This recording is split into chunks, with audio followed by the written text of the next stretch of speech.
We are here in Tropico. That's the nice family that lives in the house that they voted to demolish. And contrary to what you might have heard, it's got beautiful gardens and everything. And it was now, new research from a local resident shows that it's most likely designed by the famous architects Heinemann and Heinemann, who, other than Green and Green, are probably the two of the most famous designers of early rare craftsman style houses. And actually they designed the first hotel or first motel in America. But you know, I heard a lot of talk about the termites holding hands to keep this house together. I don't think this house, having stood here for what now is believed to be 113 years, I don't think the termites are holding it together. I think it's doing fine. But also the supposition that it's that there's no, it's all industrial and that there's no neighborhood here, there's no Tropico. I thought we'd just take a walk through Tropico. So here's the other house that's over 100 years old that will also be demolished, which, as you can see, connects to the other very rare craftsman house that's surveyed and deemed a historic resource. And then directly next to, so that house and that house will be torn down, but that's what was really part of this last remaining pieces of old Tropico. Now this house right here, they have a wall around the house right here, which, as you can see, is all still part of the same block. Let's just go see what is not worth saving, or so we're said. Here's a very, very beautiful craftsman style house that's also a historic craftsman.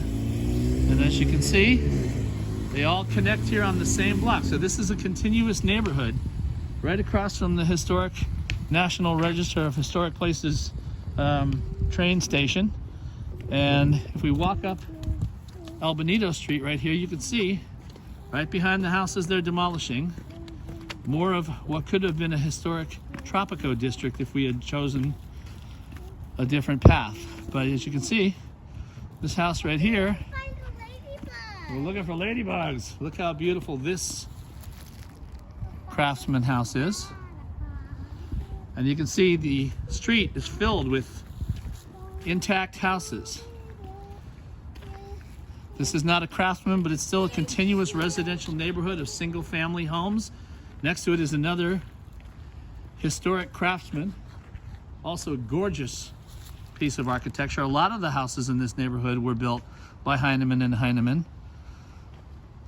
Look at that. This is all one continuous neighborhood that, you know, what you hear, and then you're here on the ground and you see it's a little different. There's actually a little bit of Tropico that's a whole cluster that's all together here and not destroyed. We come over here, and here's another historic, beautiful craftsman.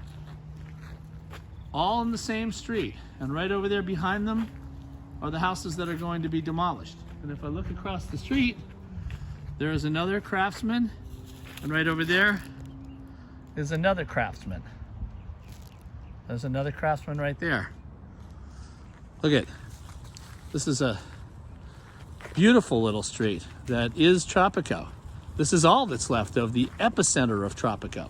And yes, over there are industrial factories and there are auto repair shops, but this is all intact together. This was an uninterrupted, unviolated, complete neighborhood. So the descriptions that you heard in city council meetings and bandied around when it was portrayed otherwise, this is exactly the type of historic neighborhood that is an asset to the city, has an amazing amount of history of the origins of the city.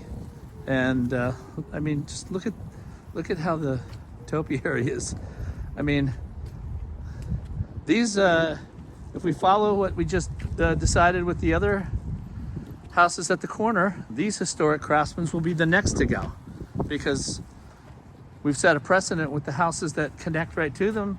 And, you know, why would we spare these now too? I'm sure that these can be torn down by a developer, even though they're also deemed historic resources, and they can be turned into more giant blocky box apartment units with multiple variances. And I don't know, to me it doesn't seem right.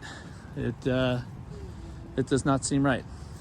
All of these connect right over there, a few hundred yards away. Right there is the the famous Glendale Train Station. So this could have been a historic Tropico district if we had decided to honor the advice of our own historic preservation officers and our own departments and our own historic preservation commission, who all deemed this absolutely historic and worth saving. So I thought we would take a walk just to see it, and I wanted everyone to know this is the history that we are throwing in the trash, and this is, in my opinion, a bad decision that we have made that will forever erase some really charming and beautiful living history that's still living. There you have it. There's a look at the history of old Tropico that we've chosen to destroy. I think it's a shame.